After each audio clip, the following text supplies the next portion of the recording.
यह है दुनिया का सबसे बड़ा पेड़ जो इतना मोटा है कि तुम अपनी आंखों पर यकीन नहीं कर पाओगे। और क्या तुमने कभी सोचा है अलग अलग प्लेनेट पर तुम कितने देर तक जिंदा रह सकते हो और कैसे इन महापुरुष ने चांद को ही बेच दिया और सिर्फ इन चच्चा की वजह से आज तुम ये मोबाइल चला रहे हो। वीडियो बहुत इंटरेस्टिंग है, इसलिए इस वीडियो को बिल्कुल भी मिस मत करना। तो चलो मैं शुरू करता हूँ और तुम सब्सक्राइब करो। तुमने ऐसे बॉर्डर्स देखे होंगे जहां हर पल कट्टर दुश्मनी होती है, लेकिन आज तुम देखोगे दुनिया के सबसे अजीबोगरीब बॉर्डर्स जिन्हें देखकर तुम भी बोलोगे गजब। सबसे पहले साउथ कोरिया और नॉर्थ कोरिया का बॉर्डर। यहाँ एक ऐसी रोड है जहाँ तुम एक पैर साउथ कोरिया में और दूसरा पैर नॉर्थ कोरिया में रख सकते हो, मतलब एकदम फ्रेंडली बॉर्डर। दूसरा यूएस और मेक्सिको का बॉर्डर। यहाँ दोनों देशों के बच्चे आकर झूला झूलते हैं। दरअसल दोनों देशों के बच्चों ने अपने एंटरटेनमेंट के लिए बॉर्डर वॉल पर 3 झूला लगाकर रखे हैं ताकि मिलते मिलते मस्त झूला झूल सकें। और जब इससे भी पेट नहीं भरा तब दोनों देशों के लोग बॉर्डर के सामने आकर एक साथ वॉलीबॉल खेलते हैं, मतलब गजब। लास्ट और मेरा फेवरेट, बेल्जियम और नेदरलैंड का बॉर्डर। ये बॉर्डर देखने में बिल्कुल बॉर्डर नहीं लगते, क्योंकि बॉर्डर सीधा रोड, दुकान, यहाँ तक कि घर से होकर निकलता है। जैसे घर का किचन नेदरलैंड में है तो बाथरूम बेल्जियम में, मतलब नेदरलैंड में खाकर बेल्जियम में। बताओ बॉर्डर है ये।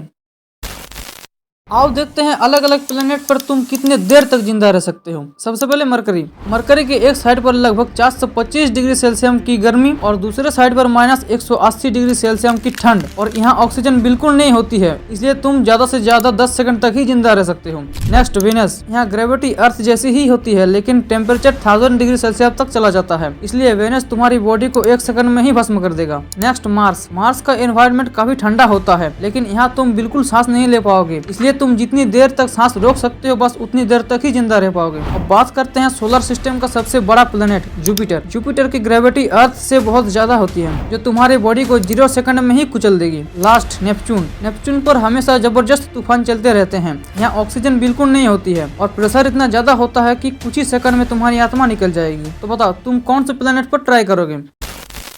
इन चच्चा को ध्यान से देखो, क्योंकि इन चच्चा ने ऑनलाइन चांद की जमीन बेचकर 600 करोड़ से भी ज्यादा पैसा कमा लिया। सुनने में अजीब लग रहा है, लेकिन ये सच है। इसका नाम है डेनिम होप। जब इसे पता चला कोई भी कंट्री चांद या स्पेस के किसी भी हिस्से को ओन नहीं कर सकती, तब इसके दिमाग में एक खुराफाती आइडिया आया और तुरंत यूनाइटेड नेशन को एक लेटर भेज दिया। इस पर लिखा था, आज से मून मेरी प्रॉपर्टी है, किसी को कोई दिक्कत है तो मुझसे कॉन्टेक्ट करे। क्योंकि लॉ में लिखा था कोई भी कंट्री मून को ओन नहीं कर सकती, पर कंट्री का व्यक्ति तो कर सकता है। इस छोटे से मिस्टेक को इसने अपना बिजनेस बनाया और जब 7 महीने तक कोई जवाब ही नहीं आया तो ऑनलाइन चांद की जमीन बेचना शुरू कर दिया। लोगों को पता था कि इसका कोई फायदा नहीं, फिर भी 30 लाख से भी ज्यादा लोगों ने चांद पर प्लॉट खरीदा और इसी तरह इन चच्चा ने सब कुछ चूना लगा दिया।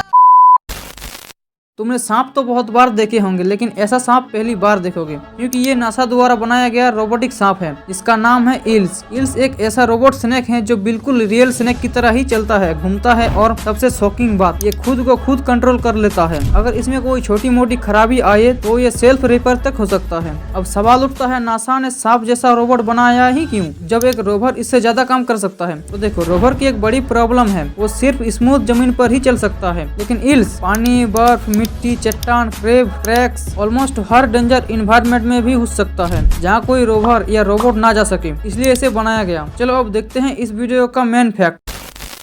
जी हाँ, ये है दुनिया का सबसे बड़ा पेड़ और इसका नाम है जनरल शारमैन ट्री।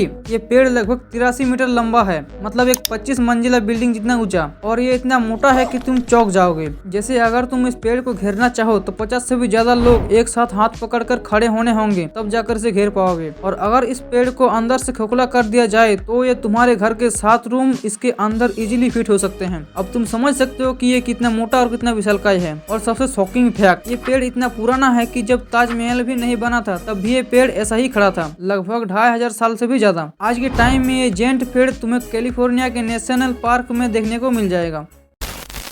कैसे? सिर्फ इन चच्चा की वजह से आज तुम ये मोबाइल चला रहे हो। तो देखो, मोबाइल फोन, टीवी और टॉर्च लाइट को चलाने के लिए चाहिए व्हाइट एलईडी लाइट, और व्हाइट एलईडी बनाने के लिए चाहिए 3 टाइप की लाइट्स, रेड, ग्रीन और ब्लू। रेड और ग्रीन तो इजीली बन गया था, लेकिन ब्लू लाइट बनाना ऑलमोस्ट इम्पॉसिबल था, क्योंकि ब्लू लाइट के लिए एक स्पेशल लिक्विड क्रिस्टल चाहिए होता है और उसका परफेक्ट वर्जन बनाना बिल्कुल नामुमकिन था। 30 साल तक कई कंपनीज और साइंटिस्टों ने ट्राई किया, लेकिन सब फेल हो गए। पर किसी को तो ब्लू लाइट बनाना ही था। बिना ब्लू लाइट के व्हाइट एलईडी एलईडी बनना इम्पॉसिबल था और बिना व्हाइट एलईडी के मोबाइल, टीवी और हमारा फ्यूचर बिल्कुल डार्क होता। फिर आए एक जापानीज साइंटिस्ट फुजी नाकामुरा। इन्होंने 20 साल लगाकर इम्पॉसिबल को पॉसिबल कर दिया और दुनिया का पहला परफेक्ट ब्लू एलईडी बनाया। इसी डिस्कवरी के लिए उन्हें नोबेल प्राइज भी दिया गया। आज जो तुम ये मोबाइल चला रहे हो वो सिर्फ इन चचा की वजह से। फुजी नाकामुरा को मेरी तरफ से धन्यवाद। ये सब फैक्ट तो तुम जान गए, लेकिन क्या जानते हो ऐसे खतरनाक दिखने वाले मच्छर असल में वेजिटेरियन होते हैं और मूवीज में इन एनिमल का आवाज जितना खतरनाक दिखाया जाता है हकीकत में उससे कई गुना बेकार होता है। और ज्यादातर अमीर लोग गोल्ड फॉइल क्यों खाते हैं, जानना है तो इस वीडियो पर क्लिक करो, ये भी बहुत इंटरेस्टिंग है। तो चलो मैं तुमसे वहीं मिलूंगा, तब तक के लिए बाय।